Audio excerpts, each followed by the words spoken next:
வணக்கம் நண்பர்களே. இது காதலின் மொழி. இன்னைக்கு நாம கேட்க போற கதைய தொடங்கலாம் வாங்க. அரக்கனை ஆளும் அக்ஷரா கதையின் 32வது அத்தியாயம். அலுவலகத்தின் பிரதான கதவை தாண்டி இடி முழக்கமாய் நுழைந்த ஆரியனின் குரல் அங்கே நின்று கொண்டிருந்த வருமான வரித்துறை அதிகாரிகளையும் பொருளாதார குற்றப்பிரிவு போலீசாரையும் ஒரு நிமிடம் சிலிர்க்க வைத்தது.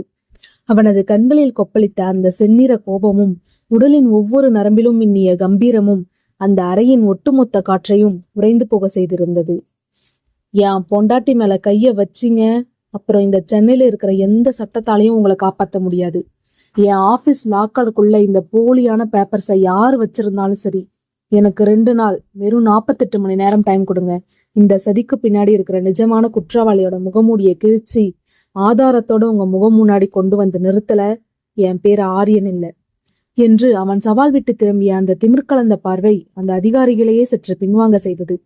சட்டத்தின் அதிகாரத்தை பயன்படுத்தி அவனை சுற்றியுள்ள வளையத்தை சுருக்க நினைத்த அதிகாரிகளின் கைகள் ஆரியனின் அந்த உறுதியான ஒற்றை மிரட்டலில் தாமாகவே தளர்ந்து போயின. அவன் கண்களில் தெரிந்த தீர்க்கமும் வார்த்தைகளில் இருந்த அசைக்க முடியாத தன்னம்பிக்கையும் அங்கிருந்த சூழலையே முற்றிலும் மாற்றி அமைத்திருந்தன. சற்றே நிதானித்த அதிகாரிகள் தங்கள் முகத்தில் படர்ந்திருந்த அதிர்ச்சியை மறைத்துக் கொண்டு தொண்டையை கனைத்து கொண்டனர். சரி மிஸ்டர் ஆரியன், நீங்க கேட்கறதுக்காக உங்களுக்கும் உங்க சட்ட போராட்டத்துக்கும் சரியா 48 மணி நேரம் டைம் தரோம். ஆனா ஒண்ணு நல்லா ஞாபகம் வச்சுக்கோங்க, இது உங்களுக்கு நாங்க கொடுக்கற சலுகை இல்ல, கடைசி எச்சரிக்கை.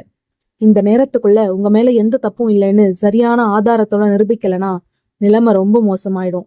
உங்க கம்பெனி லைசன்ஸை உடனே கேன்சல் பண்றதோட சட்டத்தோட பிடியில இருந்து உங்க மனைவியால தப்பிக்கவே முடியாது என்று கராரான குரலில் எச்சரித்து விட்டு அங்கிருந்து தற்காலிகமாக புறப்பட்டு சென்றனர். அதிகாரிகள் அந்த அறையை விட்டு வெளியேறிய அடுத்த கணமே அங்கு நிலவிய இறுக்கம் சற்றே குறைந்தாலும் அதற்கு பதிலாக ஒரு கனமான நிசப்தம் அந்த பரந்த அறை முழுவதையும் ஆக்கிரமித்துக் கொண்டது. அங்கிருந்த கடிகாரத்தின் முட்கள் நகரும் சத்தம் கூட மிக தெளிவாக கேட்கும் அளவுக்கு அந்த அமைதி பயமுறுத்துவதாக இருந்தது. ஆரியன் மெதுவாக நடந்து சென்று கண்ணாடிகளால் ஆன அந்த பெரிய பிரஞ்சு ஜன்னலின் அருகே நின்றான். கீழே அவர்களின் சொகுசு வாகனங்கள் கம்பீரமாக வெளியேறி செல்வதை அவனது கூர்மையான பார்வைகள் பின்தொடர்ந்தன. அவனது கை விரல்கள் கோபத்தின் வெளிப்பாடாக இறுக்கமாக மூடி மூடி திறந்தன. கிடைத்திருக்கும் இந்த 48 மணி நேர அவகாசம் வெறும் கடந்து போகும் மணித்துளிகள் அல்ல, தன் வாழ்நாளின் மிக முக்கிய போராட்டத்திற்கான எல்லைக்கோடு என்பதை அவன் நன்கு அறிந்திருந்தான். ஒவ்வொரு நொடியும் இப்போது அவனுக்கு எதிராய் ஓடிக்கொண்டிருக்கிறது. ஒரு தவறான அடி வைத்தாலும் அவன் இதுவரை கஷ்டப்பட்டு உருவாக்கிய சாம்ராஜ்யமும் தன் உயிரென நினைக்கும் குடும்பமும் மொத்தமாக சிதைந்துவிடும். அந்த சிந்தனையோடு திரும்பி பார்த்தவனின் பார்வை நாற்காலியில் சோர்ந்து போய் அமர்ந்த அக்ஷராவின் மீது விழுந்தது. தன் தோள்கள் மீது இறக்கப்பட்ட பெரும் சுமையை தாங்க முடியாமல் அவள் ஒரு மலர்கொடி போல வாடி போயிருந்தாள். அவளது முகம் வெளுத்து போய் உதடுகள் லேசாக நடுங்கிக் கொண்டிருந்தன. தன் மீதும் தன் கணவனின் கம்பெனி மீதும் விழுந்திருக்கும் இந்த பழி அவளது ஆத்மாவை உருக்கி கொண்டிருந்தது. ஆரியன் அடுத்த நொடியே அவளை நோக்கி வந்தான். அவனது கம்பீரமான நடையில் இப்போது பதற்றமும் அளப்பரிய அன்பும் கலந்திருந்தது. அவளது அருகே முழங்கால் இட்டு அமர்ந்தவன் நடுங்கிக் கொண்டிருந்த அவளது மெல்லிய கரங்களை தன் 2 கைகளுக்குள்ளும் பாதுகாப்பாக ஏந்திக் கொண்டான். அவனது கைகளின் சூடு அவளது பயத்தை போக்க முயன்றது. அவளது கலங்கிய விழிகளை நேருக்கு நேராக பார்த்தபடி ஆழமான குரலில் பேசத் தொடங்கினான். அக்ஷு, முதல்ல இந்த பயத்தை உன் கண்ணில இருந்து தூக்கி எறி. என் கண்ணை பார்த்து ஒரு வார்த்தை சொல்லு. உன் மேல எனக்கு இருக்கிற நம்பிக்கையை விடவும் அன்பை விடவும் இந்த சட்டமும் இந்த அதிகாரிகளும் ஒன்னும் பெருசு கிடையாது. இந்த ஆரியன் உயிரோடு இருக்கிற வரைக்கும் உன்னை யாராலையும் ஒன்னும் செய்ய முடியாது. அக்ஷரா பதில் சொல்ல முடியாமல் தன் கீழுதட்டை கடித்துக் கொண்டு அவனையே பார்த்தாள். ஆரியன் தொடர்ந்தான். அந்த லாக்கரை நீ மட்டும்தான் திறப்பன்னு எனக்கு நல்லாவே தெரியும். அப்படி இருக்கும்போது அதுக்குள்ள அந்த போலி பத்திரங்கள் எப்படி வந்துச்சுங்கிற உண்மை எனக்கு தெரிஞ்சே ஆகணும். யாரோ ரொம்ப திட்டமிட்டு நம்ம வீழ்த்த பாக்குறாங்க. ஆனா இந்த ஆரியன் யாருன்னு அவங்களுக்கு இன்னும் தெரியல. இந்த 48 மணி நேரத்துக்குள்ள அந்த சதியை உடைச்சி உண்மையை வெளியே கொண்டு வரலனா என் பேரை மாத்திட்டேன். தைரியமா ரக்ஷு. அவனது ஒவ்வொரு வார்த்தையிலும் இருந்த அசைக்க முடியாத உறுதியும் நம்பிக்கையும் அக்ஷராவின் உடைந்த மனதுக்கு ஒரு பெரும் தூணாக மாறின. இத்தனை நேரம் நெஞ்சுக்குள் அழைத்து வைத்திருந்த பயமும் அழுது தீர்க்காத வேதனையும் ஒரு சேர வெடிக்க அவளது கண்கள் பொங்கி வழிந்தன. சற்றும் யோசிக்காமல் ஆரியனின் தோள்களை கட்டிக்கொண்டு அவனது மார்பில் முகம் புதைத்து விம்மினாள். அவளது கண்ணீர் அவனது சட்டையை நனைக்க ஆரியன் அவளது தலையை மென்மையாக கோதிவிட்டு தழுவிக்கொண்டான். அக்ஷராவை தன் அரவணைப்பில் வைத்திருந்தாலும் ஆரியனின் பார்வை எதிரே இருந்த வெற்று சுவரை நோக்கி மாறின. அவனது மென்மையான முகபாவனை கனப்பொழுதில் மறைந்து முகத்தின் நரம்புகள் புடைக்க, கண்கள் கொடூரமான சினத்தை கக்கின. தன் எதிரிகளை வேட்டையாட காத்திருக்கும் ஒரு புயலுக்கு முன்னால் உருவாகும் அமைதியைப் போல அவனது முகம் இறுகியது. இந்த சதியின் பின்னணியில் இருக்கும் கரங்களை வெட்டி எறிய அவன் மனதில் ஒரு கொடூரமான திட்டம் தயாராகி கொண்டிருந்தது. மறுபுறம் ஏஜே குளோபல் நிறுவனத்தின் உயர் பொறுப்பில் இருக்கும் ஆகாஷ், ஆரியனின் உயிர் தோழன், தன் அறையில் தீவிரமான ஒரு ப்ராஜெக்ட் மீட்டிங்கில் இருந்தான். திடீரென அவனது போன் சத்தமாக சினுங்கியது. திரையில் நியூஸ் அலர்ட் வந்ததை கண்டு லேசான யோசனையுடன் தொட்டான். அடுத்த நொடி பிரபல தொழிலதிபர் அக்ஷராவின் நிறுவனத்தில் அதிரடி ஐடி ரைட் என்ற செய்தியும் அக்ஷராவின் அலுவலக காட்சிகளும் திரையில் தோன்ற ஆகாஷின் கை கால்கள் நடுங்கத் தொடங்கின. தன் உயிர் நண்பன் ஆரியனின் மனைவிக்கு இப்படி ஒரு சோதனையா என்ற அதிர்ச்சியில் மீட்டிங்கை அப்படியே போட்டுவிட்டு தன் வீட்டிற்கு செய்தி தெரிவிக்க அவசரமாக புறப்பட்டான். சுந்தரராஜன் மற்றும் விசாலாட்சி தம்பதியரின் பிரம்மாண்டமான இல்லத்தில் காலை நேர அமைதி நிலவிக் கொண்டிருந்தது. ஆரியனை பெற்ற மகனை விட அதிகமாக நேசிக்கும் சுந்தரராஜன் ஹாலில் அமர்ந்து செய்தித்தாளை வாசித்துக் கொண்டிருந்தார். விசாலாட்சி அம்மையாரோ ஆரியனை தங்க மகனாக தாங்குபவர். அதனால் அவன் மனைவி அக்ஷராவையும் தன் சொந்த மகளாகவே பார்த்து கொண்டாடி வந்தவர். அவர் தன் கர்ப்பிணியான மருமகள் அஞ்சலிக்கு சத்தான ஆகாரங்களை கொடுத்து உபசரித்துக் கொண்டிருந்தார். அஞ்சலி தன் வயிற்றை தடவியபடி புன்னகையோடு அத்தையிடம் பேசி சாப்பிட்டுக் கொண்டிருந்தாள். அப்போதுதான் புயலென கதவை திறந்து கொண்டு உள்ளே பாய்ந்தான் ஆகாஷ். அவனது மூச்சிறைக்க முகம் பயத்தால் வெளுத்து போயிருந்தது. என்னடா ஆகாஷ், ஏன் அப்படி பதறிப்போய் ஓடிவர என்று பதற்றத்துடன் கேட்டார் விசாலாட்சி. அஞ்சலியும் தன் கணவனின் முகத்தை பார்த்து பயத்துடன் எழுந்திருக்க முயன்றாள். அம்மா, அப்பா, டிவி ஆன் பண்ணுங்கப்பா. அக்ஷரா ஆபீஸ்ல ஐடி ரைட் நடக்குது. EOW போலீஸு சேர்ந்து உள்ள பூந்திருக்காங்களாம் என்று ஆகாஷ் கத்தியதும் சுந்தரராஜன் கையில் இருந்த செய்தித்தாள் நழுவி கீழே விழுந்தது.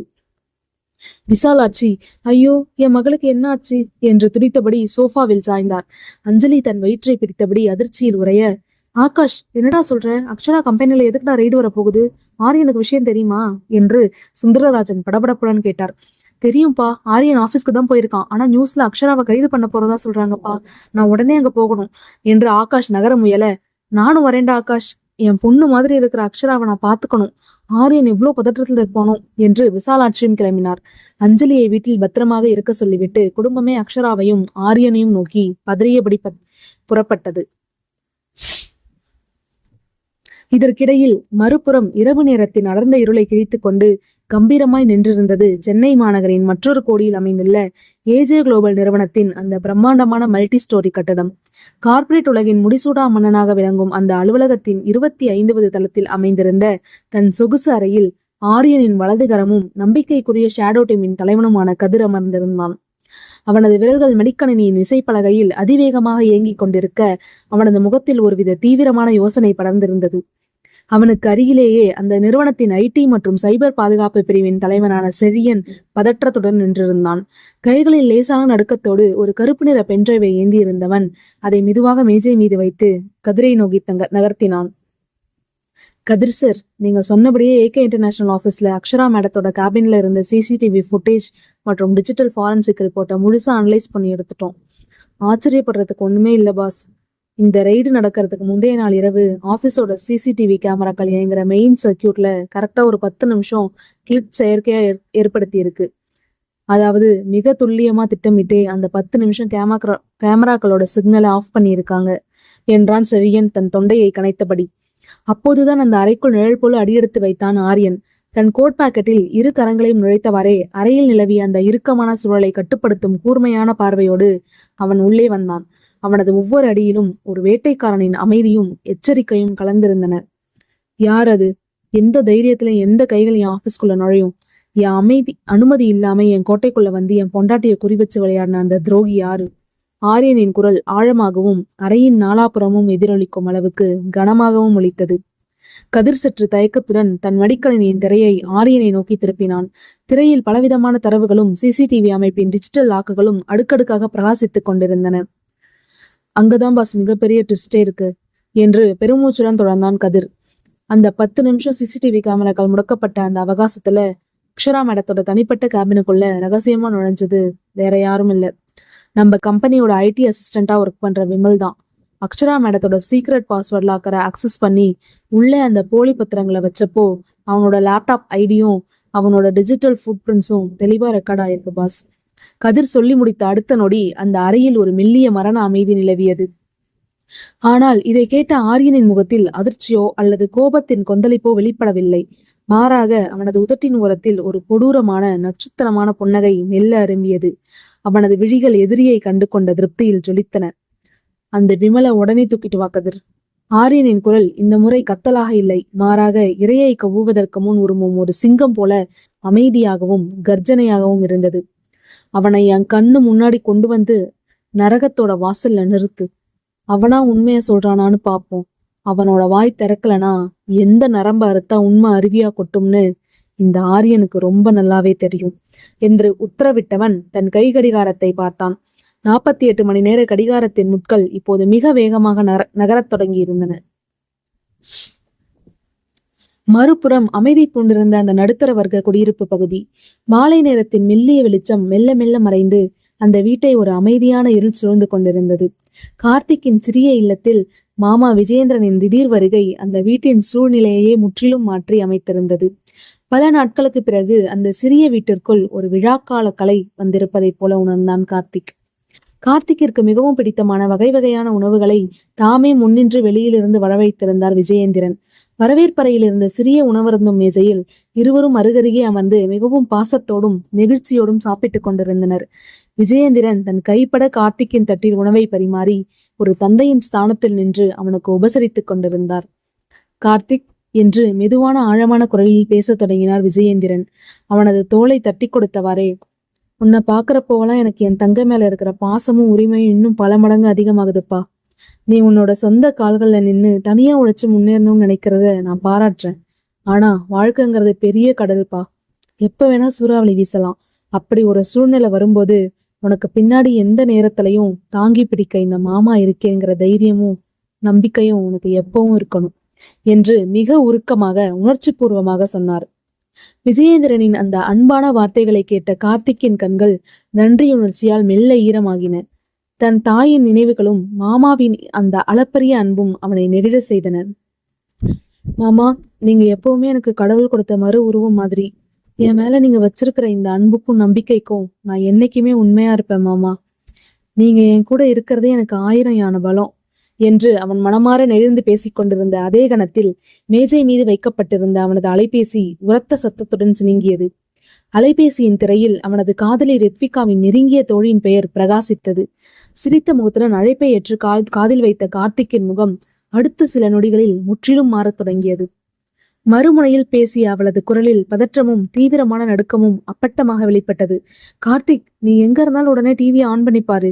அக்ஷரா மேடத்தோட ஏகே இன்டர்நேஷனல் கம்பெனில திடீர்னு பெரிய ஐடி ரைட் நடந்துச்சு. அவங்களோட லாக்கர்ல போலி பத்திரங்கள் இருந்ததுன்னு சொல்லி அக்ஷரா மேடத்தை கைது பண்ணவே பார்த்துட்டாங்க. அப்புறம் கடைசியா ஆரியன் சார் நடுவுல வந்து சட்டம் பேசி அவங்களை இப்போதைக்கு தடுத்து நிறுத்தியிருக்காராம். ஆனா பிரச்சனை இத்தோட முடியல. விஷயம் ரொம்பவே சீரியஸா போயிட்டு இருக்கு கார்த்திக். அந்த அதிர்ச்சி தகவலை கேட்ட அடுத்த நொடி கார்த்திக் அசைவற்று உறைந்து போனான். அவனது இதய துடிப்பு ஒரு கணம் நின்று நிதானித்தது போலிருந்தது. அதிர்ச்சியில் அவனது கைவிரல்கள் தளர்ந்து அலைபேசி கையை விட்டு நழுவி கீழே விழ பார்த்தது. தான் மதிப்பும் மரியாதையும் வைத்திருக்கும் அக்ஷரா மேடத்திற்கு இப்படி ஒரு சோதனையா என்ற எண்ணம் அவனை உலுக்கியது.